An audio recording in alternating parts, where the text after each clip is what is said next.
Hello there. Today, I'm going to talk about brainstorming techniques.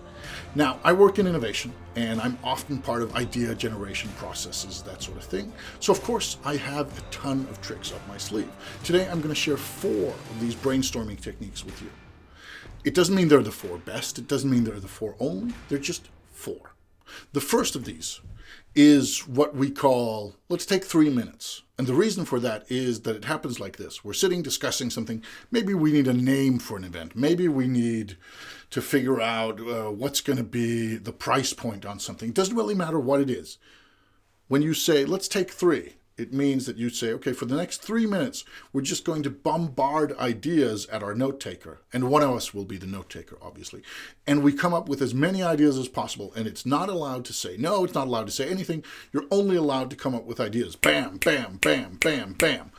And the reason that we don't just write them down, but do it kind of as a group, usually a small group, is because you hear something the others said, and then you get inspired, you build on that, and then like, oh, somebody says, we should have a mountain troll as the host. You say, we should have a mountain king as the troll. And then somebody says, we should have a mountain goat as the troll. And we're like, yeah, we should have a huge goat. And suddenly you've gone from mountain troll to huge goat. Now, I don't know in which scenario either of these are appropriate. Let's let that lie for a moment.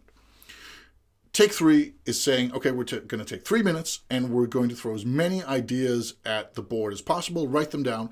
Afterwards, then we go through them and we basically have the note taker read them aloud, or one of us reads them aloud, and everybody goes like, And this is just the phase where we quickly go through them and see what resonates. And usually we end up with a huge list, like 50, 100 or so. And then the person who's reading them saying, okay, should we have cheese? Should we have bison meat? Should we have falafels? If it's about, for example, what do we want as the main food on our menu? And then people are like, And if something is exciting, people go like, yeah, or woo, or show their excitement somehow. And if there's something that excites all of us, or some of us a lot, then we push that to the next phase, and then we discuss, should we have that? So it's a way of going from either a blank canvas to some ideas that are exciting pretty fast, or take a short moment to kind of get moving on something that you're stuck with. That's take 3 minutes. The second thing that we do quite often is we ask people, why is the opposite the best idea in the world? Or why is the thing you don't like the best idea in the world? For example, if somebody comes into a conversation and says, we should lower our prices. Lower our prices, it's the only way to go. It's the only sensible opportunity. Great. Let's just take a couple of minutes here, 10 minutes, 15 minutes, and discuss why is raising our prices the best idea ever. People are like, but I didn't say that. I said that we should lower them. Say, yeah, I get that. So now put on the hat, the thinking hat of somebody else, and say, and explain to me why is raising the prices the best idea ever. You could call it devil's advocate. You could call it like wishful thinking or reverse of it. You could call it anything. We just say, put on a different hat. Maybe it's even a physical one if you have one, and then pretend that the opposite of what you actually mean, that's the real dream, and then try to convince people.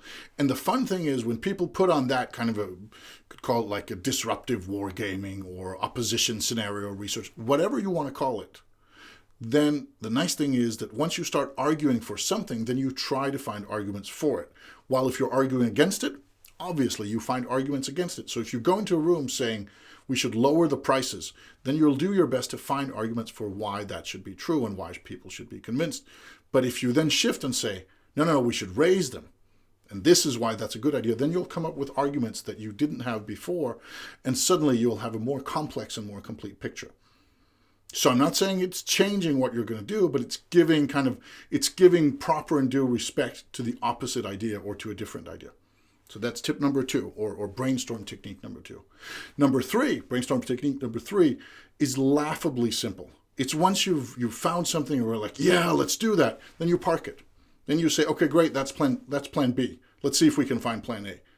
Because what happens when people are sitting in a brainstorm session and they're tired and they're like, and then somebody hits on some solid gold. And what happens next is usually people fall in love with that idea and they start expanding upon it. And they start detailing, they start getting into the nitty gritty. But if you stop that, immediately say, okay, that's a great idea. That's our plan B. Move on and let's see if we can find plan A. Then you have something you're excited about and it's ready. It's there in the parking lot. It's there for you to take it if you need it. But you're just checking to see if there's something even better there. And sometimes there is, and then that's your new plan B. And sometimes there isn't, and then, okay, this is the plan. So say, that's great. That's plan B. Let's park that and not get overly excited about it. Now, let's see if we can find plan A. That also works really, really, really well. Now, the fourth tip that I'm going to share with you, ironically, and this is something that happens in brainstorm sessions too, I've forgotten what the fourth technique was. I had a list, mental list of 4 brainstorm techniques, and now I've forgotten what the fourth one was. Wait a minute. Now I remember. Question was that a trick? Honest, it was not a trick. I had forgotten, but now luckily I remembered. The fourth technique that we sometimes use, and that I really like a lot, is that you tell people, pretend you're something completely different, just to get the juices flowing. It could, for example, be people are sitting and they're trying to figure out, how are we going to help this car company rebrand itself? And then you say, okay, for 10 minutes, we're going to pretend we're a shoe company. And I want you to go into small groups and I want you to come back with your best shoe commercials. What would this look like if it was a shoe company? What would Tesla look like if it was a shoe company? What would Ford? What would BMW or Rolls-Royce look like as a shoe company? And then people go out in their groups and they come back and they've produced a shoe commercial for the Rolls-Royce shoe or for the Toyota shoe or whatever else it is. But it's taking the subject matter at hand, the company at hand, the organization, and it's trying to do the same thing, but just in a different setting. And the nice thing about that is people come back with their shoe commercials, and suddenly that inspires them with ideas for their car commercials, because there's some factors that can be converted directly. There's some ideas that can just be translated easily. So if you're getting people to work on something, it's kind of a roundabout approach or a sideways approach, or you could call it something like this. I just prefer to call it, let's pretend you're a shoe company, because it's also fun. These were 4 brainstorm techniques that I really enjoy. There are tons more out there. There are tons more that I use, but these are 4 of the ones that I use regularly. Will you do the same? Will you try them out? I don't know, but I hope you will. Thank you for listening.